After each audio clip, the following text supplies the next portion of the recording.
Sweet అనేది ఎలా ఉండాలంటే అన్నీ ఇంట్లో ఉండే వాటితోనే ప్రిపేర్ చేసుకొని టేస్టీగా సింపుల్గా అయిపోవాలి.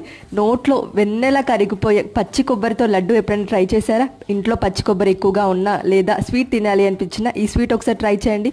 కేవలం 3 అంటే 3 ఇంగ్రీడియంట్స్. ముందుగా పచ్చి కొబ్బరి వెనక ఉండే బ్రౌన్ పార్ట్ తీసేసి 2 కప్పుల పచ్చి కొబ్బరి, 10 బాదం, 10 జీడిపప్పు వేసి ఫైన్గా గ్రైండ్ చేసుకోవాలి. ప్యాన్లో నెయ్యి వేసుకొని డ్రై ఫ్రూట్స్ వేయించి పక్కన పెట్టేసుకోవాలి.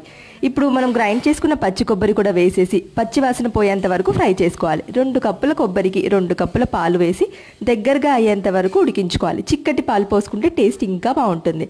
2 కప్పుల కొబ్బరికి 1 కప్పు పంచదార వేసి మధ్య మధ్యలో నెయ్యి వేసుకుంటూ ప్యాన్ నుండి సపరేట్ అయ్యేంత వరకు కూడా దగ్గరగా ఉడికించుకోవాలి. అంతే, మనం వేసే ఇంగ్రీడియంట్స్ అయిపోయాయి. ఇంకా మనం కలుపుతూ ఉడికించుకొని ఫైనల్గా డ్రై ఫ్రూట్స్ 1 టేబుల్ స్పూన్ నెయ్యి వేసుకొని పూర్తిగా చల్లారిన తర్వాత రౌండ్ బాల్స్గా చుట్టేసుకుంటే మన టేస్టీ అమృతం లాంటి పచ్చి కొబ్బరి లడ్డు రెడీ. మీరు ట్రై చేసి ఎలా వచ్చిందో కామెంట్ సెక్షన్లో చెప్పండి.